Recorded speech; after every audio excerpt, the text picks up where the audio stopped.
अस्सलाम वालेकुम। आज हम ऑक्सफोर्ड मॉडर्न इंग्लिश बुक 4 का एक यूनिट देखने जा रहे हैं जिसका नाम है the story of doctor Dolittle. ये एक बहुत मशहूर कहानी है जो कि ह्यू लॉफ्टिंग ने लिखी है और दुनिया में बहुत मशहूर हुई, इतनी मशहूर हो गई कि इस पे मूवीज़ बन चुकी हैं।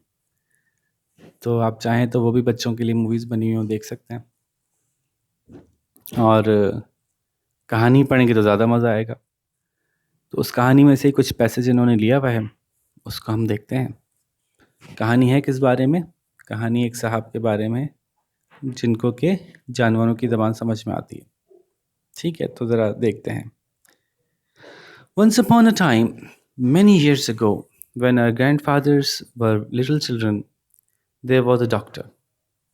बहुत एक एक दफ़ा का जिक्र है, बहुत सालों पहले, जबकि हमारे दादा भी बच्चे हुआ करते थे। तो बहुत पुरानी बात हो गई। There was a doctor, एक डॉक्टर थे, and his name was Doolittle, और उनका नाम डूलिटल था, John Dolittle. John Dolittle MD। तो एमडी जो है वो, उसको अगर आप आसानी के लिए समझ लें तो डॉक्टर ऑफ मेडिसिन। बहुत से मुल्कों में हम MBBS कहते हैं जब मेडिसिन का डॉक्टर बनता है, और बाज़ मुल्कों में उसको MD कहते हैं। ठीक है, doctor of medicine. And MD means that he was a proper doctor and knew a whole lot. और MD का मतलब ये हुआ कि वो नॉर्मल, मतलब एक प्रॉपर बाकायदा डॉक्टर थे। वो कोई ऐसे ही नहीं थे कि मतलब कोई अपने आप को ऐसे ही डॉक्टर कहना शुरू कर दिया।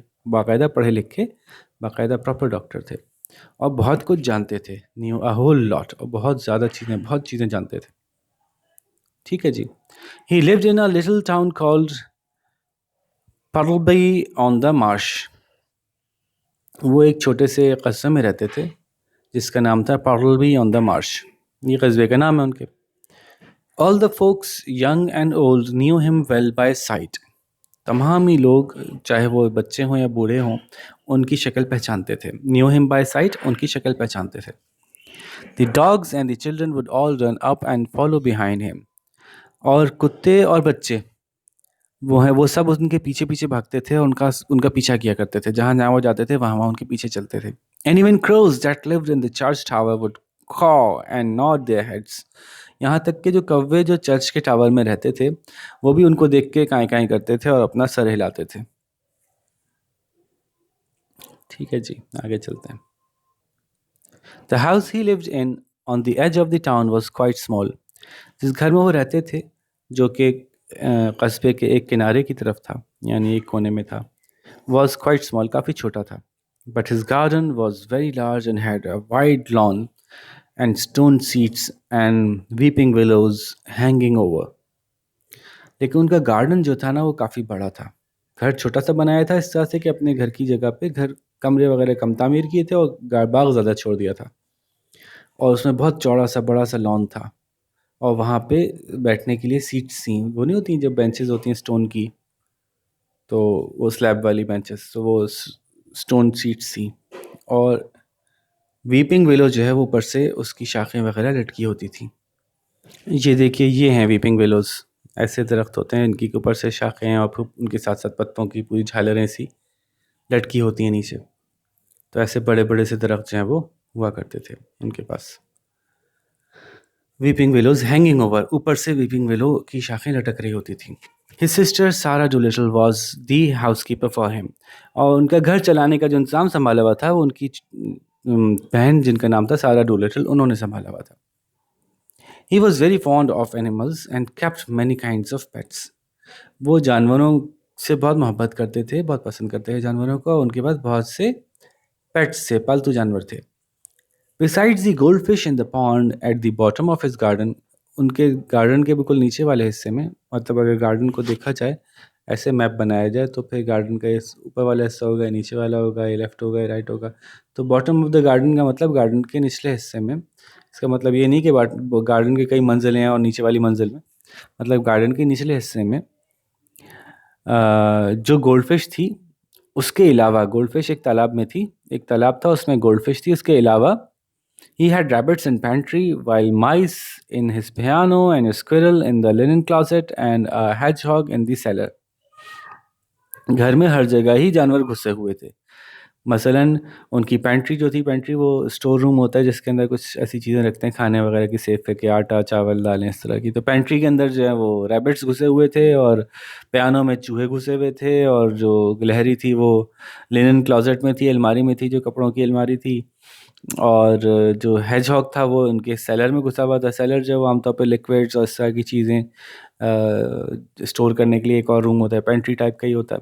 उसमें जो है वो हेजहॉग घुसा होता है। हेजहॉग होता है ना जिसके कांटे कांटे होते हैं इस किस्म के ऊपर। He had a cow with a calf too, और उनके पास एक गाय भी थी जिसका के एक बच्चा भी था। And an old lame horse, और एक बूढ़ा सा एक लंगड़ा सा घोड़ा भी था। 25 years of age and chicken, अच्छा घोड़े की उम्र 25 साल थी। And chickens and two lambs and many other animals, और उसके अलावा मुर्गियाँ थीं और दो भेड़ें भी थीं और बहुत से दूसरे जानवर। But his favourite pets were dab dab the duck. लेकिन उसके जो फेवरेट पेट थे वो कौन कौन से थे? एक तो डैब डैब था जो कि बत्तख थी, एंड जिप द डॉग, और जिप था जो कि कुत्ता था, एंड पॉलिनेजिया द पैरट, और पॉलिनेजिया था जो कि पैरट था यानी तोता था, एंड द आउल टूटू, और एक उल्लू था जिसका नाम था टूटू। ये उसके ज़्यादा फेवरेट थे। His sister used to grumble about all these animals and said they made the house untidy. उसकी जो बहन थी ना वो बड़बड़ाती रहती थी हमेशा इन जानवरों के बारे में, और कहती थी कि घर को गंदा कर देते हैं। One day when an old lady with rheumatism came to the doctor, she sat on the hedgehog who was sleeping on the sofa and never came to see him anymore. एक दफ़ा एक खातून आई जिनको कुछ बीमारी थी रूमेटिज्म की। वो क्या होती है, जिसको हम उर्दू में अपने जोड़ों का दर्द भी कहते हैं। तो जोड़ों के दर्द की बीमारी में खातून आई थी डॉक्टर साहब से मिलने। तो वो हेजहॉग पे बैठ गए। हेजहॉग को तो आपको पता है कांटे कितने निकले होते हैं। वो सोफ़े पे बैठा था, उसके पास वहीं कहीं सोफ़े पे सो रहा था, तो वो उसके ऊपर जाके बैठ गई। Who was sleeping on the sofa, जो सोफ़े पे बैठ गया था उसके ऊपर ही बैठ गई। And never came to see him any more, और दोबारा कभी उनके पास नहीं आई डॉक्टर साहब के पास दोबारा विजिट करने। But drove every Saturday all the way to Oxenthorpe, another town 10 miles off, to see a different doctor. बल्कि वो हर सैटरडे को बहुत दूर एक और टाउन था ऑक्सिनथ्रोप, जो कि 10 मील दूर था इनके इलाके से। वो गाड़ी चला के वहाँ जाती थी और एक दूसरे डॉक्टर से मिलने चली जाती थी। इनके घर में कदम रखना भी पसंद नहीं करती थी, इतना ज़्यादा उनको शौक हुआ था वो उससे बैठी थी हेजहॉग पे। Then his sister Sarah Doolittle came to him and said, फिर उसके बाद उनकी बहन सारा डूलिटल उनके पास आई। उन्होंने कहा, John how can you expect sick people to come and see you when you keep all these animals in the house. John, ये तुम कैसे ये सोच सकते हो कि के बीमार लोग बेचारे तुम्हारे पास आएंगे जबकि तुमने घर में इतने जानवर भर रखे हैं। If you go on like this none of the best people will have you for a doctor. अगर तुम ऐसे ही करते रहे तो जो अच्छे अच्छे लोग हैं उनमें से कोई भी तुम अपने अपने डॉक्टर के तौर पे नहीं रखेगा। But I like the animals better than the best people, said the doctor. लेकिन डॉक्टर ने कहा कि भाई मुझे तो लेकिन जानवर, उन बेहतरीन जो लोग हैं तुम्हारे, जो ज़्यादा अच्छे अच्छे लोग हैं, उनसे ज़्यादा अच्छे तो मुझे अपने जानवर लगते हैं। यू आर रिडिकुलस, तुम अजीब ही हो, अजीब व गरीब हो तुम बिल्कुल, सैड हिज सिस्टर, उसकी बहन ने कहा। And walked out of the room, और वो कमरे से बाहर निकल गई। So as time went on the doctor got more and more animals. तो जैसे जैसे वह गुजरता गया डॉक्टर के पास और भी जानवर और जानवर आते चले गए। And the people who came to see him got less and less, और वो लोग जो उससे मिलने आते थे, अपना इलाज करवाने आते थे, वो कम से कम होते चले गए। Till at last he had no one left, आखिरकार उसके पास कोई भी ना बचा except the cat's meat man who didn't mind any kind of animals. सिवाय इसके कि एक बंदा उससे इलाज करवाने आता था जो कि जिसका काम ही जो था वो बिल्लियों के खाना बनाना होता था। बिल्लियों का खाना तैयार करना उसका काम था, जॉब ही यही थी। तो इसलिए उसको कोई जानवर बुरे नहीं लगते थे। Who didn't mind any kind of animals, इसको कोई भी जानवर बुरे नहीं लगते थे। तो बस वही एक रह गया था जो इनसे इलाज करवाने आता था। And now when he walked down the street in his hi hat, people would say to one another, there goes John Dolittle MD. There was a time when he was the best. अभी आगे बढ़ते हैं। और अब जबकि वो सड़कों पे जाता था अपने ऊंचा सा हैट पहन के, सड़कों पे निकलता था चहलकदमी के लिए, तो लोग उसको देख के कहते थे कि वो देखो, एक दूसरे से कहते थे वो देखो डॉक्टर डूलिटल जा रहा है एमडी। डॉक्टर ऑफ मेडिसिन है। और एक ज़माना था कि जब को वो बेस्ट यानी सबसे बेहतरीन known doctor in the west country, ये पूरे हमारे मुल्क के मगरबी हिस्से में सबसे मशहूर, सबसे बेहतरीन डॉक्टर मशहूर था।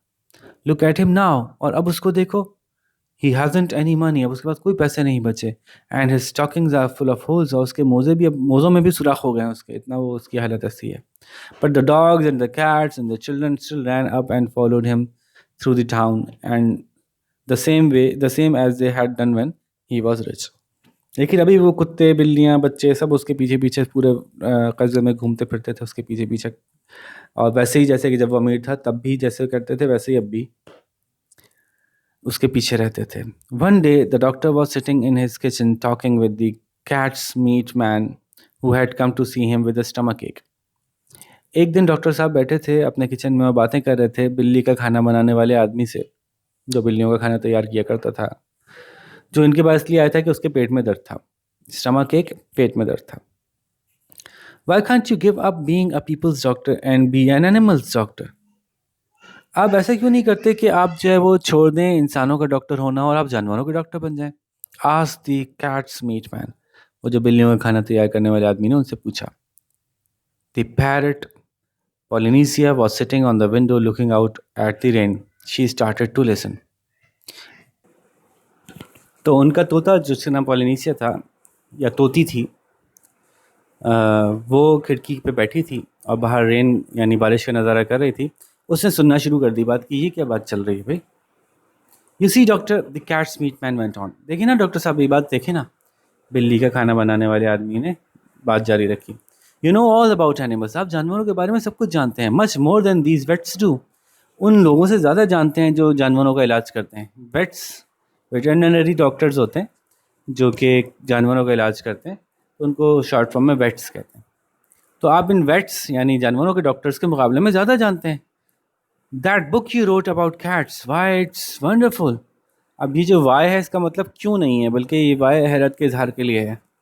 वो जो किताब लिखी थी आपने बिल्लियों के बारे में, ओहो हो, वो तो कितनी ज़बरदस्त किताब थी। You might have been a cat yourself, बिल्कुल ऐसा लग रहा है कि आप एक बिल्ली ही थे, शायद एक ज़माने में कहीं बिल्ली रहे हों आप। Do you know that, you see, I'd send all the old women who had sick cats or dogs to you. देखिए ना, आप ये बात महसूस कर रहे हैं जो मैं कह रहा हूँ आपसे, समझ रहे हैं मेरी बात। मैं तमाम ऐसे बूढ़ी औरतें जिनके पास के बीमार बिल्लियाँ और कुत्ते हैं, मैं उनको आपके पास भेज दूंगा। And look all the farmers round about who had lame horses and weak lambs, they would come. और देखिए ना, वो जो किसान हैं जो यहाँ आसपास रहते हैं, जिनके पास या तो कोई लंगड़ा घोड़ा हो या कमज़ोर घोड़ा हो या कमज़ोर भेड़ें हों, वो भी आएंगे। बी एन एनिमल डॉक्टर, आप जानवरों के डॉक्टर बन जाइए। When the cat's meat man had gone, the parrot flew off the window on the doctor's table and said, जब वो कैट मीट मैन वहाँ से चला गया तो तोती वो उड़ के आई खिड़की के पास से और आके डॉक्टर साहब की टेबल पे बैठ गई और कहा, दैट मैन्स गॉट सेंस, इस आदमी के पास तो अकल है। That's what you ought to do, be an animal doctor. आपको यही करना चाहिए, आपको जानवरों का डॉक्टर बनना चाहिए। Oh, there are plenty of animal doctors, अरे बहुत जानवरों के डॉक्टर मौजूद हैं, सेड जॉन डूलिटल ने कहा।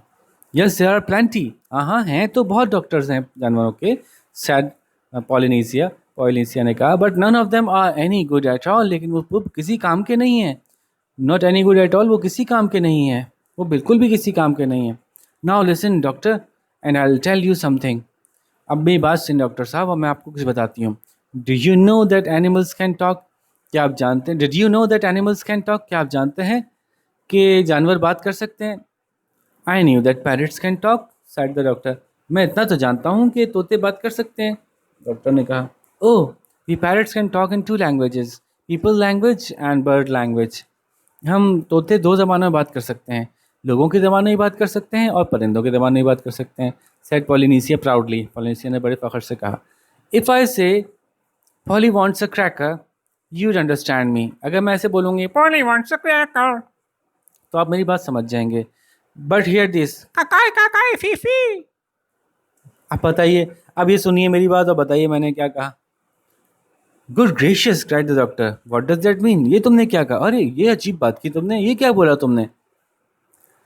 तो गुड ग्रेशियस जो है वो इंग्लिश में इसी तरह के इजहार के लिए कहते हैं, हैरत के इजहार के लिए, ठीक है।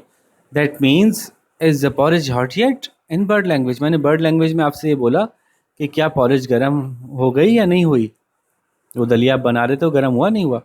माय यू डोंट से सो, अच्छा तुमने ऐसा कहा क्या, doctor said the doctor, doctor ने कहा you never talk that way to me before, तुमने कभी मुझसे तो इस जबान में बात नहीं की जो तोतों के अंदाज में जो एक्चुअल आवाज़ है। What would you have been, what would have been the good, इसका करने से फ़ायदा क्या होता। यानी मैं आपसे कका कका का क्या बोल बात करता, तोतों की जबान बात करती, तो फिर आपको क्या फ़ायदा होता, समझ में थोड़ी आती। सैड पॉलिनेशिया पॉलिसन ने कहा, dusting some cracker crumbs off her left wing, कुछ वो जो क्रैकर्स जो बिस्किट्स वो खा रही थी उसके कुछ क्रम्स, कुछ भोरे उसके पर लेफ्ट विंग पे गिर गए थे, पर पे गिर गए थे, उनको साफ करते हुए उसने कहा you wouldn't have understood me if I had, अगर मैंने अपनी जानवरों वाली आवाज़ में बात की होती आपसे तो आपको कभी समझ में ही नहीं आती मेरी आवाज़। टेल मी सम मोर, मुझे और भी बताओ कुछ भाई, सेड द डॉक्टर, डॉक्टर ने कहा। ऑल एक्साइटेड, बहुत एक्साइटेड हो गए थे वो, बहुत जज्बाती हो गए थे। And he rushed over to the dresser drawer and came back with a butcher's book and a pencil, तो भाग के गए जो जो ड्रेसर ड्रॉयर था, जो उनकी कैबिनेट समझ लें, जो ड्रेसर होता है उसकी जो दराज थी, उस दराज में से उन्होंने जो है वो एक किताब और पेंसिल निकाली। Now don't go too fast, अब बहुत तेज तेज मत जाना, and I write it down, और मैं ये सब कुछ लिखूंगा। दिस इज इंटरेस्टिंग, ये तो बड़ी इंटरेस्टिंग सी बात तुमने बताई, वेरी इंटरेस्टिंग, बहुत ही इंटरेस्टिंग है, बहुत ही समथिंग क्वाइट न्यू, ये मेरे लिए बिल्कुल नई बात है। गिव मी दी birds ABC first slowly now, अब तुम मुझे परिंदों की एबीसी बताओ आराम आराम से।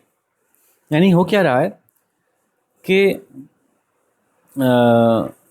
उसने जो है वो डॉक्टर को ही बताया कि पॉली वांट्स अ क्रैकर को अगर परिंदों की ज़बान में बोलेंगे तो ऐसे बोलेंगे कि खाई ई फी फी, अगर ये बोलें तो इसका मतलब है आप कह रहे हैं कि पॉली वांट्स अ क्रैकर। तो इस तरह से आप परिंदों की ज़बान को समझ सकते हैं। अगर आपको ये कोई परिंदा ये बोलता हुआ सुनाई दे तो आप समझ जाए वो कह रहा है कि मुझे क्रैकर चाहिए। तो अब ये इसमें जहन में आ गया कि तुम ऐसा करो, जो भी तुम्हें आ रहा है, जो भी तुम्हें ज़बान आती है परिंदों की, तुम मुझे वो ट्रांसलेट करके बताओ कि अगर मैं की बोलूँ तो उसका मतलब होता है कि आ जाओ, और मैं चौं बोलूँ तो उसका मतलब है तुम चले जाओ, मैं काई काई बोलूँ उसका मतलब कुछ और है। तो मैं क्यों, मुझे अपनी ज़बान सिखाओ, ये समझ, ये कहना चाह रहे हैं। तो इस चक्कर में उन्होंने पूरा इंतज़ाम किया और उससे कह रहे हैं कि अब तुम मुझे पहले हरूफ तहज़्ज़ी बताओ परिंदों की ज़बान के। तो उन्होंने, उन्हें और कोई किताब नहीं मिली तो वो बुचर्स बुक ही उठा के ले आए। बुचर कसाई को कहते हैं ना, तो जो कोई हिसाब किताब की बुक होगी कसाई के, तो वो ही उठा के ले आए और पेंसिल वेंसिल ले आए कि भाई अभी फटाफट मुझे लिखवाओ। So that was the way the doctor came to know that animals had a language of their own and could talk to one another. तो ये वो था तरीका कि इससे डॉक्टर को पता चला कि जानवरों की भी कुछ ज़बान होती है और वो एक दूसरे से बात कर सकते हैं। And all that afternoon after it was raining, while it was raining, Polynesia sat on the kitchen table, giving him bird words to put down in the book. और वो सारी दोपहर जो है वो ऐसे गुजर गई कि हालांकि उस वक्त बारिश भी हो रही थी, तो पोलिनेशिया जो है वहाँ बैठी किचन टेबल पे बैठ के उसने उनको वर्ड्स सारे जो है वो लिखवाना शुरू कर दिए जो कि परिंदे इस्तेमाल करते हैं। तो ये शुरुआत हुई कहानी की। अब आगे आप पढ़ें कितना मज़ेदार कहानी होगी, क्या होगा, कैसे जानवरों की ज़बान सीखेंगे, उससे सीख के क्या क्या मज़ेदार काम करेंगे। तो कहानी लिखने वाले की एक छोटी सी बैकग्राउंड भी समझ, ध्यान में समझ लें कि ये साहब जो हैं वो जंग में थे उस वक्त, जिस वक्त ये कहानी लिख रहे थे। और जंग में बड़े हालात ख़राब होते हैं, लड़ाइयाँ चल रही होती हैं, लोग आसपास मर रहे होते हैं और खूब फाइटिंग हो रही होती है, बुरा हाल होता है बहुत। तो और ये जंग भी बहुत पुरानी थी, वर्ल्ड वॉर 1 बहुत पुरानी बात है, जिस वक्त वो जंग में लड़ रहे थे। तो अपने घर वालों को जब ये ख़त लिखते थे, अपने बच्चों वगैरह को, तो इनका दिल चाहता था कि बजाय इससे कि मैं उनकी बताऊं कितने लोग मारे गए, इतने लोग ज़ख्मी हुए, मैं उनको कोई अच्छी सी कहानी सुना देता हूँ। बच्चे मेरे ख़त आएगा तो मेरा ख़त पढ़ के खुश होंगे, उनको अच्छी सी कहानी लगेगी तो इंजॉय करेंगे। तो ये वहाँ इन्होंने कहानी डेवलप की थी और फिर वो जब वापस आया तो ऐसा ऐसा अच्छी खासी बन गई थी कहानी, तो उसको उन्होंने पब्लिश किया। तो ये इनके बारे में था और कहानी समझ में उम्मीद है कि आपको आ गई होगी। ज़रा सवाल जवाब देखते हैं। हमेशा की तरह सवाल जवाब के बारे में आपसे यही कहूँगा कि आपको सवाल समझा दूंगा, जवाब आपने खुद लिखते हैं, ताकि जब आप एग्ज़ाम में जाएं तो आपको सवाल और जवाब याद करने की ज़रूरत ही ना हो, बल्कि आप डायरेक्टली खुद जवाब लिख सकते हो। आपको पता हो कि मैं जवाब अपने तौर पर खुद लिख सकता हूँ। तो उसके लिए आपको प्रैक्टिस ये करनी है कि हर चैप्टर के जवाब खुद लिखिए, फिर किसी टीचर से चेक करवा लीजिए, और अगर कोई टीचर अवेलेबल नहीं हो तो आप मुझे मैसेज करके पूछ सकते हैं, वरना मैंने अपना ईमेल एड्रेस भी दिया हुआ है, आप मुझे यहाँ पे भी ईमेल कर सकते हैं। तो ऐसी सूरत में आप अपने आंसर्स को करेक्ट करवाते जाएंगे, इम्प्रूव करते जाएंगे, और जहाँ तक कि बुक ख़त्म होगी तो तब तक आप बहुत अच्छी सी जवाब लिखने के आदी हो जाएंगे। ठीक है जी, तो सवाल समझते हैं पहले। Who followed doctor Dolittle? Doctor Dolittle को कौन कौन पीछा करता था? तो वो सारे नाम लिख के लगा दीजिएगा, followed doctor Dolittle dash dash dash dash dash followed doctor Dolittle. तो कौन लोग थे जी? बच्चे थे, कुत्ते थे, और जानवर थे, और दूसरे। Did doctor Doolittle live alone? क्या डॉक्टर डूलिटल अकेले रहते थे? No, doctor Doolittle did not live alone, he lived with, वो किसके साथ रहते थे? अपनी बहन के साथ और बहुत सारे जानवरों के साथ। तो लिख दीजिएगा, how many different kinds of pets lived with doctor Dolittle? कितने मुख्तलिफ पेट्स, कितने मुख्तलिफ पालतू जानवर रहते थे? सारे नाम लिख दीजिए। There were many different kinds of pets that lived with doctor Doolittle, यहाँ से शुरू कीजिएगा और फिर दैट वर ऐसे करके और आगे पूरी लिस्ट दे दिएगा कि वो डोडो था, तो कुत्ता था, तो घोड़ा था, तो जो बत्तख थी, जो भी सब कुछ चीज़ें थी उनका बता दीजिएगा। What did doctor Doolittle have to say about the best people? Best people के बारे में डॉक्टर डूलिटल के क्या ख्यालात थे? अबाउट टू से का मतलब होता है उनके क्या ख्यालात थे, क्या सोचते थे वो। तो doctor Doolittle used to think that, वो ऐसा महसूस करते थे कि जो बेस्ट पीपल हैं उनसे अच्छे तो उनके जानवर हैं, कि उनके जानवर जो हैं बेहतर हैं बेस्ट पीपल से। ये बात पीछे आ चुकी है पूरी तफसील से, ठीक है। तो ये भी हो गया। Who gave Dr. Dolittle the idea to become an animal doctor? The cat meat man, या क्या था, कैट फूड मैन, जो भी नाम था, उसने दिया था ना आइडिया। तो बिल्कुल एग्जैक्टली बस एक नाम का इजाफा होगा, बाकी ऐसे ही जवाब आ जाएगा पूरा, हु के बजाय। क्वेश्चन नंबर एफ है, what did the parrot say to the doctor Dolittle in its own language? What did that mean in English? तो the parrot said to the doctor in its own language, और उनका के फिर वो inverted commas में बना के ना वो लिख लीजिएगा जो पैरट ने अल्फाज इस्तेमाल किए थे, ये वाले, ये वाले। ठीक है, पहले ये लिखिएगा, उसके बाद फिर इसका मीनिंग लिख दीजिएगा। मीनिंग इन्होंने यहाँ बताए हुए हैं, अब पॉली वांट से कहकर, ठीक है। तो उसने ये कहा था, उसका ये मतलब है। What did doctor Dolittle right in his butchers book? Doctor Dolittle ने अपनी किताब में क्या लिख रहे थे? वो जो बुचर्स बुक उठा के लाए थे, हिसाब किताब की किताब लेके आए थे, तो उसमें लिख रहे थे क्या? डॉक्टर डूलिटल वाज राइटिंग, या डॉक्टर डूलिटल रोट, सॉरी सवाल में डिड है तो जवाब में ही पास्ट टेंस यूज होगा, तो doctor Doolittle wrote in his butcher book. तो क्या रोट, क्या लिखा? तो the doctor Doolittle wrote all the words that the, कौन सिखा रहा था? पैरेट उनको सिखा रहा था अपनी ज़बान के। तो ये बात यहाँ आ जाएगी। This question is more difficult, discuss is first, let's see कि कितना मुश्किल है। How and why did doctor Dolittle become poor? Doctor Dolittle became poor because, ऐसे शुरू कीजिएगा और फिर वो हालत बता दीजिएगा कि उनको जानवरों से इतनी मोहब्बत थी कि उन्होंने बहुत सारे जानवर अपने घर में रख लिए थे, और जब घर में बहुत सारे जानवर हों और इलाज कराने मरीज़ घर पे आते हों तो मरीज़ कंफर्टेबल नहीं होते थे उन जानवरों की वजह से, जिसकी वजह से आहिस्ता आहिस्ता उन मरीज़ों ने आना बंद कर दिया था। ठीक है जी, तो फुली चैप्टर समझ में आ गया होगा। बहुत मज़ेदार सी कहानी का इंट्रोडक्शन ही था, अभी तो कुछ आगे बढ़ा भी नहीं था कि ख़त्म हो गई। तो वो अच्छा लगा होगा आपको इंट्रोडक्शन, और उम्मीद है आप एक कोई किताब आगे लेके पढ़ लेंगे। इतना मज़ेदार सा चैप्टर है तो किताब और मज़े की होगी। और सवालों के जवाब देखते हैं आप में से कौन ज़्यादा अच्छा बनाता है। इसके साथ ही हम किसी और लेसन के साथ आपसे मुलाकात करेंगे, आपसे इजाज़त चाहेंगे। उम्मीद है आप अपना ख्याल रखेंगे। ठीक है जी, अल्लाह हाफ़िज़।